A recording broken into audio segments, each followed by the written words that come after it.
Hello everyone and welcome back to agri IQ।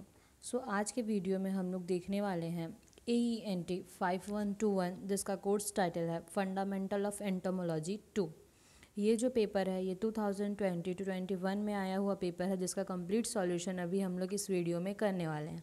So please watch the video till the end. और lecture को start करने से पहले अगर आपने अभी तक मेरे चैनल को सब्सक्राइब नहीं किया है so I request to you please subscribe to my channel and share it with your friends so that I can provide you more such informative paper solving videos which will be very helpful in your semester exams. So let's begin the lecture. सबसे पहले है हमारे पास part A और part A में हमारा पहला question है choose the correct answer, जिसमें हमारा फर्स्ट क्वेश्चन है which of the following is not a cultural practice. नीचे हमको कुछ प्रैक्टिस दिए हुए हैं, इनमें से कौन सा प्रैक्टिस कल्चरल प्रैक्टिस नहीं है, इस चीज़ को अपने को बताना है। कल्चरल प्रैक्टिस मतलब जो सांस्कृतिक विधि है, हमारी जो पारंपरिक विधि है कंट्रोल करने की, वो है ना। सबसे पहले है क्रॉप रोटेशन, तो क्रॉप रोटेशन हमारा कल्चरल प्रैक्टिस ही है। Intercropping and trap cropping ये भी हमारा कल्चरल प्रैक्टिस के अंदर आता है। Time of sowing and harvesting ये भी हमारा कल्चरल प्रैक्टिस है। लास्ट ऑप्शन है हमारा हैंड पिकिंग। हैंड पिकिंग का मतलब हम लोग मैकेनिकल वे से कर रहे हैं, है ना, फिजिकल वे से कर रहे हैं, अपने तरीके से कर रहे हैं, तो ये कल्चरल मेथड तो है नहीं, तो ये क्या हुआ, हमारा कल्चरल मेथड नहीं है, तो ये हुआ हमारा correct answer for the question. Second है हमारे पास which colour indicates high toxicity. कौन सा कलर हाई टॉक्सिसिटी को इंडिकेट करता है, तो इसका करेक्ट आंसर है येलो, मतलब कि डी ऑप्शन। और जो बाकी कलर हैं ये किस तरीके का टॉक्सिक लेवल इंक्रीज़ करते हैं, ये मैंने शॉर्ट फॉर्म में आपके समझने के लिए लिखा है।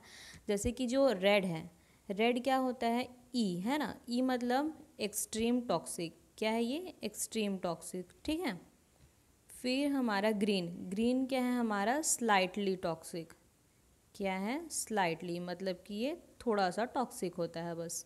और ब्लू क्या है, तो ये मॉडरेटली टॉक्सिक है, ना तो एक्सट्रीम ना ही लेस, ये क्या है, मॉडरेटली टॉक्सिक है। तो इसको मैंने फर्स्ट वर्ड को इंडिकेट कर दिया है जिससे आप इसको समझ जाएं, है ना, कि जो रेड होता है वो एक्सट्रीम टॉक्सिक होता है, जो ब्लू है वो मॉडरेटली टॉक्सिक है, जो ग्रीन है वो स्लाइटली टॉक्सिक, और हमारा क्वेश्चन हाई टॉक्सिक के लिए है, तो जो येलो होता है वो हाई टॉक्सिक होता है। ओके, अब हम लोग देखेंगे क्वेश्चन नंबर 3। ये क्या है, order of Odonata includes. Order Odonata के अंदर कौन सा इंसेक्ट आता है, जिसमें हमको नीचे दिया हुआ है ना। सबसे पहले mayflies, dragonflies, stoneflies, sawflies. तो जो हमारा ड्रैगन फ्लाई है ना, और डैमसल फ्लाई, ये दोनों हमारा ओडोनाटा में आता है, पर यहाँ पे अपने को ऑप्शन में क्या दिया हुआ है, ड्रैगन फ्लाई, तो हमारा बी ऑप्शन करेक्ट होता है। Next, the government of India passed an insecticide act in 1968। Government of India क्या कर रही है, इस क्वेश्चन से अपने को एक इन्फॉर्मेशन पता चलता है कि जो गवर्नमेंट ऑफ इंडिया ने इंसेक्टिसाइड एक्ट पास किया था वो कब किया था, 1968 में। इस चीज़ को अपने को याद रखना है ना, कि इंसेक्टिसाइड एक्ट कब पास किया गया था, तो 1968 में। अब वो एक्ट करता क्या है, क्यों उस एक्ट को पास किया था गवर्नमेंट, है ना। तो ऑप्शंस देखते हैं, to regulate the import, to regulate the manufacture, to regulate the sale and transport, all of this. तो हमारा करेक्ट ऑप्शन है ऑल ऑफ दिस, क्योंकि इस एक्ट को इंपोर्ट के लिए भी रेगुलेट किया गया था, मैन्युफैक्चरिंग के लिए भी किया गया था, और सेल और ट्रांसपोर्ट के लिए भी किया गया था। ओके, अब हम लोग देखते हैं हमारे फर्स्ट क्वेश्चन का लास्ट क्वेश्चन, जो कि है ऑर्डर ऑफ टर्माइट। जो टर्माइट है वो कौन से ऑर्डर का होता है, तो हमारा टर्माइट होता है आइसोप्टेरा ऑर्डर का। ओके, सो ये हो गया हमारा फर्स्ट क्वेश्चन। अब हम लोग देखते हैं सेकंड क्वेश्चन है हमारा फिल इन द ब्लैंक्स, जिसमें अपना हमारा फर्स्ट क्वेश्चन है the class insecta is divided into two, है ना। जो इंसेक्टा है क्लास, वो दो कैटेगरीज में डिवाइड किया है, वो दोनों क्या क्या हैं, तो हमारा पहला है एपिटेरिगोटा और दूसरा है टेरिगोटा, ठीक है। फिर हमारा अब ये दोनों होते क्या हैं, इस चीज़ को आगे पार्ट बी में एक्सप्लेन किया गया है, so I am not explaining it. अभी आपको इतना याद रखना है कि दो क्लास में डिवाइड किया गया है इसको, टेरिगोटा और एपिटेरिगोटा। ओके, उसके बाद सेकंड क्वेश्चन हमारा, forewing are hemelytra type in order. कौन से ऑर्डर में जो फोर विंग होता है वो हेमिलेट्रा टाइप का होता है? तो कौन से ऑर्डर में होता है? हेमिप्टेरा ऑर्डर में होता है। ओके, अब हम लोग देखते हैं थर्ड क्वेश्चन। जो लेपिडोप्टेरा है, मतलब कि जो बटरफ्लाई है, वो कौन से ऑर्डर में आता है? तो बटरफ्लाई कौन से ऑर्डर में आता है? लेपिडोप्टेरा ऑर्डर में आता है। डन। फोर्थ क्वेश्चन है हमारा, neuroptera includes which group of insect? Neuroptera में कौन से इंसेक्ट ग्रुप आते हैं? तो जो लेस विंग्स हैं ये न्यूरोप्टेरा ऑर्डर में आते हैं। अब the balancing organ of house fly is, जो हाउस फ्लाई में बैलेंसिंग ऑर्गन होता है, जैसे कि ये हो हमारा हाउस फ्लाई का हेड, एज्यूम करना है ना, रफ डायग्राम, ये उसमें एंटीना प्रेजेंट होता है, यहाँ पे जो लेग्स प्रेजेंट होते हैं ना, फिर उसका एक्चुअल लेग प्रेजेंट होता है, तो जो ये होता है वो बैलेंसिंग ऑर्गन होता है। तो बैलेंसिंग ऑर्गन जो हाउस फ्लाई में प्रेजेंट रहता है उसको हम लोग क्या बोलते हैं? तो हार्टर्स बोलते हैं। ठीक है, नेक्स्ट क्वेश्चन हम लोग देखते हैं। थर्ड क्वेश्चन है हमारा, मैच द फॉलोइंग, जिसमें हमको कुछ इंसेक्ट दिए गए हैं और उनके ऑर्डर दिए गए हैं, उसको हमको मैच करना है ना। तो हमने इसमें से हेमनेप्टेरा का अभी हम लोग देख लिए थे, पहले ही पार्ट ए में देख लिए है ना, लेपिडोप्टेरा का देख लिए, हेमिप्टेरा का देख लिए, तो ये हमारे लिए बहुत ईजी पड़ जाएगा। तो डिप्टेरा के लिए करेक्ट आंसर है हमारा डी। डिप्टेरा में आते हैं ट्रू फ्लाइज, हाइमेनोप्टेरा में आते हैं बीज, कोलियोप्टेरा में आते हैं बीटल्स एंड वीविल्स, लेपिडोप्टेरा में आते हैं मॉथ्स और हेमिप्टेरा में आते हैं ट्रू बग्स। ठीक है, नेक्स्ट है हमारा पार्ट ए का last question, state whether true और फॉल्स। जो स्टेटमेंट दिए गए हैं ये ट्रू हैं या फॉल्स हैं, ये अपने को बताना है। तो फर्स्ट है हमारा, DDT is an organophosphate insecticide. जो डीडीटी है वो ऑर्गेनोफॉस्फेट इंसेक्टिसाइड है ना, ये हमारा स्टेटमेंट बोल रहा है। पर जो डीडीटी है वो कैसा इंसेक्टिसाइड है? ऑर्गेनोक्लोरिड इंसेक्टिसाइड है, तो ये स्टेटमेंट हमारा फॉल्स होता है। सेकेंड है हमारा, the main objective of IPM is to reduce pest status below ETL। ETL क्या होता है? इकोनॉमिक थ्रेशोल्ड लेवल, जहाँ से इंसेक्ट जो है हमारे क्रॉप को डैमेज स्टार्ट करता है ना, वो मिनिमम लेवल। तो क्वेश्चन जो स्टेटमेंट है वो क्या बोल रहा है कि IPM का मेन ऑब्जेक्टिव, मतलब इंटीग्रेटेड पेस्ट मैनेजमेंट का मेन ऑब्जेक्टिव है कि हम लोग जो पेस्ट का स्टेटस है, मतलब उसकी पॉपुलेशन है, उसको हम लोग ETL से बिलो लाएं। तो ये ऑप्शन क्या है? करेक्ट है। हमको उसके पॉपुलेशन को ETL से कम लाना है ताकि हमारे क्रॉप को नुकसान ना हो। ओके, अब थर्ड क्या है? Thrips have asymmetrical mouth parts. Trip के जो थ्रिप्स होते हैं उनके माउथ पार्ट कैसे होते हैं? तो वो कैसा होता है? असिमेट्रिकल। तो ये स्टेटमेंट हमारा ट्रू है। उसके बाद, insect order Diptera have only 2 wings. जो डिप्टेरा ऑर्डर के इंसेक्ट होते हैं उनके पास सिर्फ 2 विंग होते हैं। तो ये ऑप्शन क्या है? हमारा करेक्ट है। इनके पास क्या होता है? हमने पढ़ा है कि 1 पेयर ऑफ विंग होते हैं, एंड 1 पेयर की मतलब 2 है ना। तो ये ऑप्शन, ये स्टेटमेंट हमारा क्या हुआ? करेक्ट हुआ। अब the queen in the honey bee colony feeds on royal jelly. जो हनी बी कॉलोनी में क्वीन होती है वो रॉयल जेली पे फीड करती है। तो ये स्टेटमेंट हमारा क्या है? ट्रू है। और इस पे हमको जानना क्या ज़रूरी है कि जो हनी बी की कॉलोनी होती है उसमें कितने क्लासेस होते हैं? एक होती है हमारी क्वीन, है ना, दूसरा होता है ड्रोन, और तीसरे होता है हमारा वर्कर। ये 3 क्लास होता है हनी बी में, है ना। तो जो क्वीन है, ये क्वीन क्या करती है? रॉयल जेली पे फीड करती है। अगर ये रॉयल जेली पे फीड ना करे तो वे क्वीन नहीं बन पाएगी। ओके, उसके बाद है हमारा पार्ट ए ख़त्म होता है और पार्ट बी स्टार्ट करते हैं हम लोग। पार्ट बी में हमारा सबसे पहला क्वेश्चन है EC। EC क्या होता है ना। तो EC क्या है? Emulsifier concentrate. फुल फॉर्म लिखना सबसे पहले आपको, है ना। अब EC होता क्या है? ECR is still one of the most common formulation type of crop protection products world wide. When EC formulation are diluted with water in the spray tank, they form a spontaneous emulsion with emulsion droplet in the size range of 0.1 to 1.0 mu micron, है ना। ये क्या होता है? जो EC है ये formulation है हमारे, जो भी स्प्रे हम लोग करते हैं, इंसेक्टिसाइड हो गए, है ना, इन सब का क्या है? फॉर्मुलेशन है, ठीक, जिसको हम लोग क्रॉप के प्रोटेक्शन के लिए यूज़ करते हैं। अब जो इसी फॉर्मुलेशंस है उसको हम लोग क्या करते हैं, एक स्प्रेयर टैंक में वाटर के साथ उसको डाइल्यूट कर देते हैं, जिससे वो क्या बनता है, एक इमल्शन बन जाता है। और जो इमल्शन होता है उसका ड्रॉपलेट का साइज़ कितना होता है, तो 0.1 से 1.0 म्यू माइक्रोन का। ओके, सेकंड क्वेश्चन है हमारा एंटीफीडेंट। एंटीफीडेंट क्या होता है, ठीक है।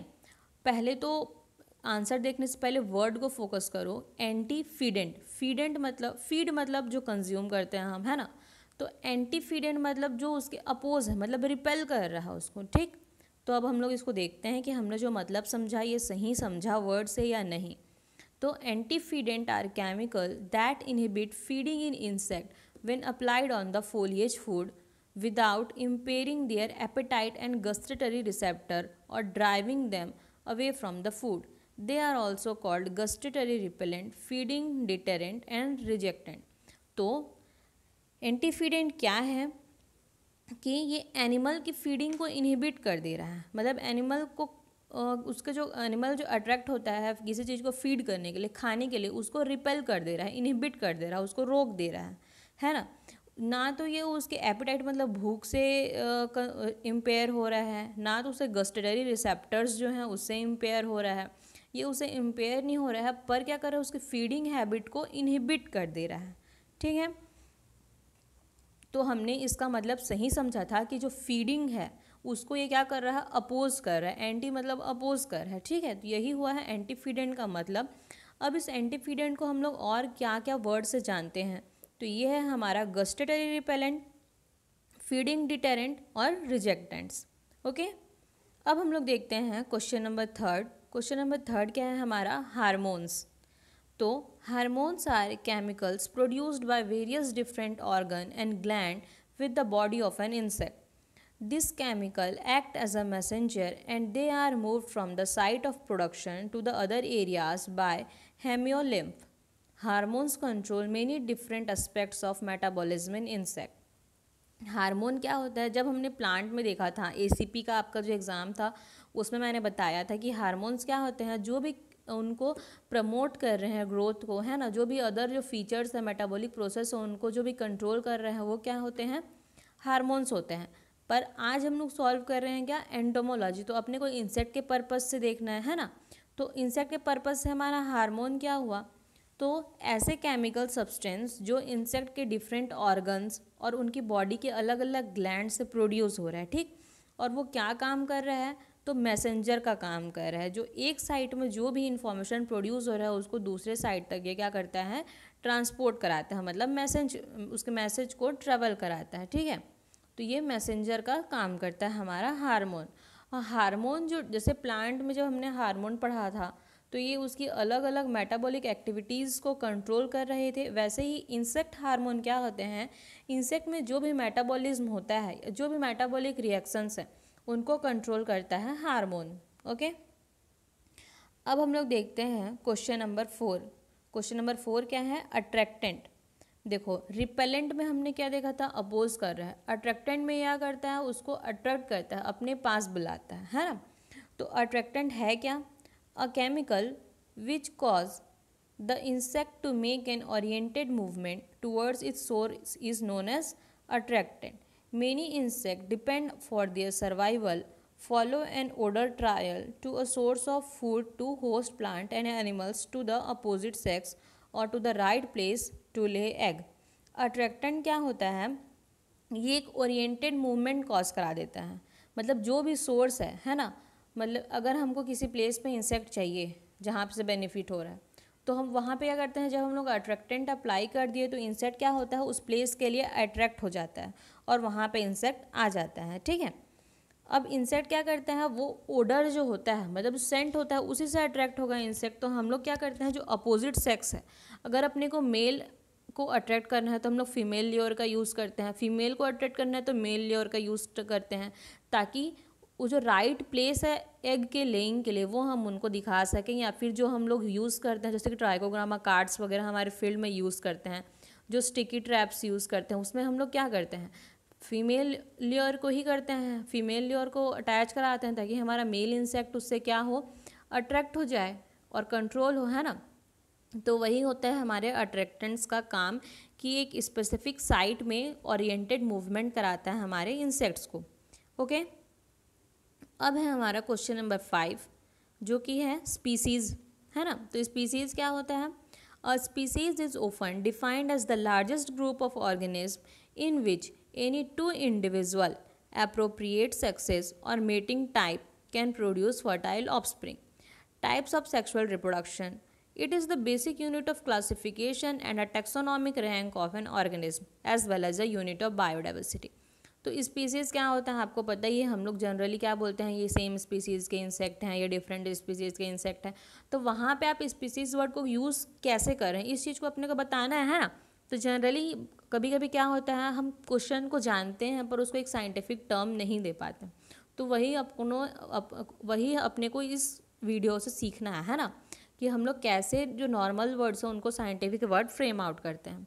तो हम लोग क्या करते हैं, जब हम लोग बोलते हैं कि सेम स्पीसीज़ है, हमारे मन में बहुत सारे और थॉट्स आते हैं। सेम स्पीसीज़ मतलब क्या है, इनमें मैटिंग पॉसिबल है ना, ये दोनों एक फैमिली टाइप से बिलोंग करते हैं और बहुत कुछ। तो देखते हैं कि स्पीसीज़ है क्या। तो ये क्लासिफिकेशन का बेसिक यूनिट है ना। हमारे जो बायोडाइवर्सिटी हम लोग टैक्सोनॉमिकल क्लासिफिकेशन जो हम लोग करते हैं उसका एक बेसिक यूनिट क्या है कि स्पीसीज़ के अकॉर्डिंग हम लोग उसको क्लासीफाई करते हैं, ठीक है। दूसरा क्या है कि एक स्पीसीज़ क्या है, एक लार्जेस्ट ग्रुप ऑफ ऑर्गेनिज्म है जिसमें जो दो इंडिविजुअल अगर एक स्पीसीज़ के हैं तो उन लोग मैटिंग पॉसिबल है उनके बीच में, ठीक है, और एक फर्टाइल ऑफस्प्रिंग उन लोग जनरेट मतलब प्रोड्यूस कर सकते हैं, ठीक। अगला है हमारे पास 6th क्वेश्चन जो कि है इंसेक्टिसाइड। इंसेक्टिसाइड क्या होता है ना। तो इंसेक्टिसाइड क्या है? Insecticide resistance is a heritable change in the susceptibility of a pest population to a particular insect और insecticide group. In practice insects are repeatedly failed to be adequate controlled by registered rate of insecticide are said to be insecticide resistant, है ना। तो insecticide क्या होता है, किसी भी insect को जब अपोज करने के लिए मतलब किसी भी इंसेक्ट के पॉपुलेशन को रेजिस्ट करने के लिए जो हम लोग यूज़ करते हैं या उसको किल करने के लिए हम लोग यूज़ करते हैं वो क्या होता है, हमारा इंसेक्टिसाइड होता है ना। अब हमने को इसके लिए समझना एक और टर्म जरूरी है कि इंसेक्टिसाइड रेजिस्टेंस क्या होता है। तो इंसेक्टिसाइड रेजिस्टेंस क्या है, जब रिपीटेडली हम लोग एक इंसेक्टिसाइड को यूज़ करते हैं तब क्या होता है कि जो इंसेक्ट ग्रुप प्रेजेंट है ना वो उसके थ्रू उससे हैबिचुअल हो जाता है, तो वो क्या कर लेता है, अपने आप को रेजिस्ट कर लेता है। फिर जब हम लोग दोबारा उस इंसेक्टिसाइड की स्प्रे करते हैं तो उसको उससे फ़र्क नहीं पड़ता है, तो अपने आप को क्या कर लेता है, इंसेक्टिसाइड रेजिस्टेंस बना लेता है एक पर्टिकुलर ग्रुप ऑफ इंसेक्टिसाइड के लिए, ठीक है। अब जब हम लोग सेम इंसेक्टिसाइड को बार बार यूज़ करें और वो उसको रेजिस्ट कर दे रहे तब हम लोग क्या बोलेंगे, इंसेक्टिसाइड रेजिस्टेंट बोलेंगे। और इंसेक्टिसाइड क्या होता है, तो एक ग्रुप ऑफ इंसेक्ट को रिपेल करने के लिए या उसको किल करने के लिए जो हम लोग केमिकल्स यूज़ करते हैं वो होते हैं हमारे इंसेक्टिसाइड। ओके, अब हम लोग देखेंगे क्वेश्चन नंबर 7। क्वेश्चन नंबर 7 क्या दिया हुआ है, रिपेलेंट। तो हमने अट्रैक्टेंट देखा है ना, वैसे ही मैंने तब बताया था रिपेलेंट के बारे में। अट्रैक्टेंट में हमने क्या पढ़ा कि किसी भी इंसेक्ट को अट्रैक्ट करने के लिए जो हम लोग यूज़ करते हैं एक पर्टिकुलर प्लेस पे वो क्या होता है, attractant.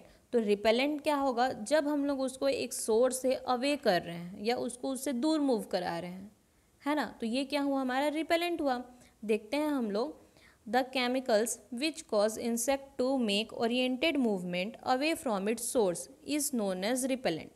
Repellent usually substances with a strong smell act in the opposite way by keeping pests away. Dither 1947 has defined repellent as those substances whose stimuli elicit avoiding reaction. तो repellent क्या होता है, वही जो मैंने समझाया कि किसी सोर्स से जब हम लोग इंसेक्ट की मूवमेंट को अवे करते हैं, उससे दूर करते हैं, तो उसको उस केमिकल को हम लोग क्या बोलते हैं, रिपेलेंट बोलते हैं, है ना। अब रिपेलेंट का क्या होता है कि स्ट्रॉन्ग स्मेल होता है ना, और वो क्या करता है, इंसेक्ट को अवे रखता है, मतलब दूर रखता है किसी भी सोर्स से। जो डीथर थे साइंटिस्ट, उन्होंने 1947 में बताया कि रिपेलेंट ऐसा सब्सटेंस है जो अवॉइड करता है किसी भी रिएक्शन को, ठीक है। मतलब एक ऐसा स्टिमुली क्रिएट कर देता है कि इंसेक्ट वहाँ से क्या होता है, दूर मूव करने लग जाते हैं। तो ये हुआ हमारा रिपेलेंट। अब हम लोग देखते हैं क्वेश्चन नंबर 8। क्वेश्चन नंबर 8 क्या है, रिसर्जेंस। रिसर्जेंस क्या होता है? Resurgence is the situation when insecticide application initially reduces an infestation but soon afterwards rebounds research to higher level than before treatment. Replacement or secondary pest outbreak is resurgence of non-targeted pest. तो resurgence क्या होता है? देखो, जब हम लोग एक बार insecticide का एप्लीकेशन करते हैं, है ना, तो क्या होता है, हमारा इंसेक्ट ख़त्म हो जाता है या पूरा किल हो जाता है, कंट्रोल हो जाता है ना। बट थोड़े टाइम बाद क्या होता है कि वो पेस्ट फिर से आने लग जाते हैं, और जिससे हम लोग जितना लेवल पे हम लोग पिछले बार में ट्रीटमेंट किया था उससे ज़्यादा नंबर पे आ जाते हैं। तो इस कंडीशन को हम लोग क्या बोलते हैं, पेस्ट रिबाउंड या फिर पेस्ट रिसर्ज, है ना। तो यही होता है हमारा रिसर्जेंस, कि जब हम लोग एक बार इंसेक्टिसाइड कंट्रोल किए उस टाइम पर तो वो क्या हुआ, इंसेक्टिसाइड का एप्लीकेशन करे तो वो कंट्रोल हो गया, लेकिन थोड़े टाइम बाद क्या होता है कि वो फिर से वो पेस्ट का पॉपुलेशन रिसर्ज हो जाता है। ठीक, और सिंपल डेफिनेशन अगर हम लोग देखें तो क्या है, जो रिप्लेसमेंट या फिर secondary paste outbreak, primary paste outbreak जिसमें हमने कंट्रोल किया था, अब कंट्रोल के बाद जो आई है वो क्या हुआ, हमारा सेकेंडरी पेस्ट आउटब्रेक, है ना। तो रिप्लेसमेंट या फिर सेकेंडरी पेस्ट आउटब्रेक को हम क्या बोलते हैं, रिसर्जेंस बोलते हैं। क्लियर है? अब हम लोग देखेंगे क्वेश्चन नंबर 9। क्वेश्चन नंबर 9 क्या है हमारा, बायोटाइप। बायोटाइप क्या होता है? Biotype refers to the infraspecific category of insect population with similar genotypes for biological attributes. The lowest level of injury to the crop plant where the damage can be measured is called damage. Sorry, ये question अपना 10th, ये जो answer है ये 10th question का है ना, इसको आपको 9th में कंसिडर नहीं करना है। बायोटाइप क्या है? Biotype refers to the intraspecific category of insect population with similar genotypes for biological attributes.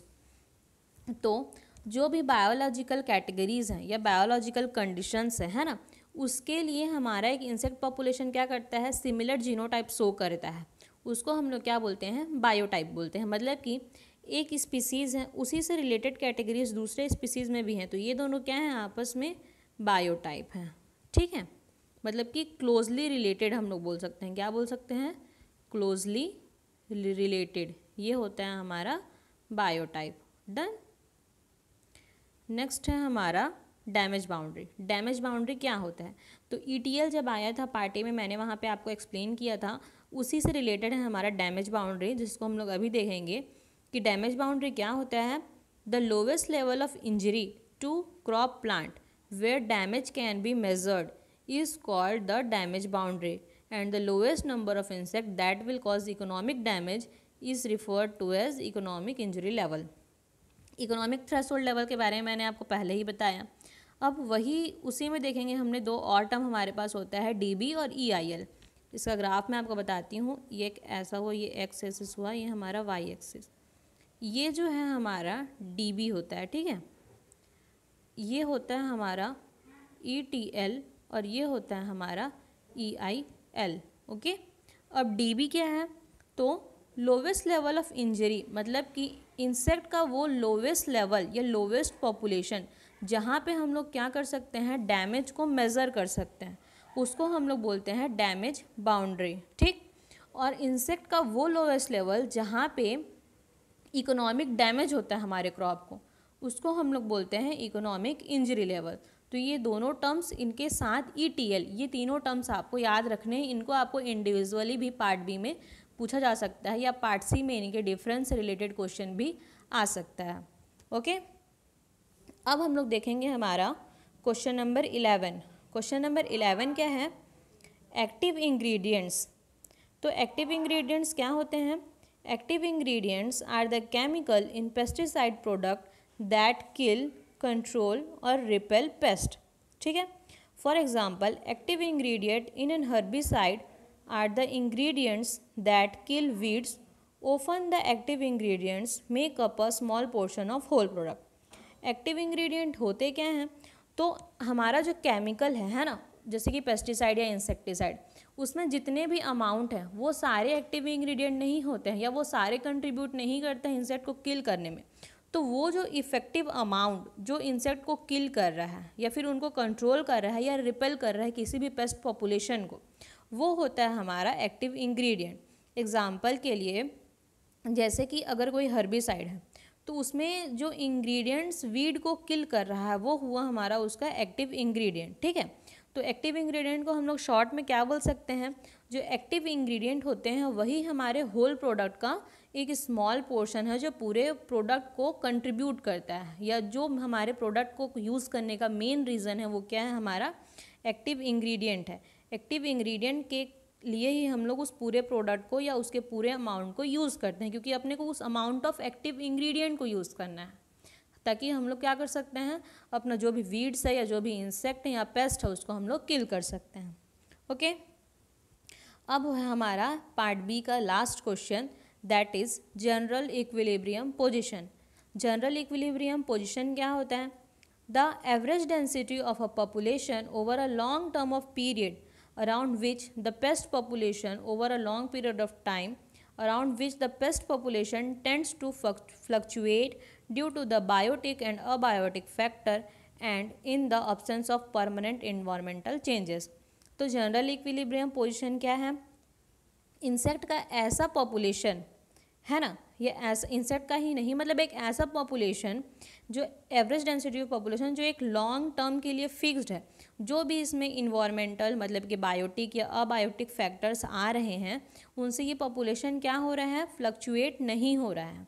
तो ये क्या होता है हमारा जनरल इक्विलिब्रियम पोजीशन, जो एक लॉन्ग टर्म के लिए एक पोजीशन जो फिक्स हो जाता है, एक पोजीशन जो हमको एक लॉन्ग टर्म में दिखने को मिलता है, वो क्या होता है हमारा जनरल इक्विलिब्रियम पोजीशन, ठीक है।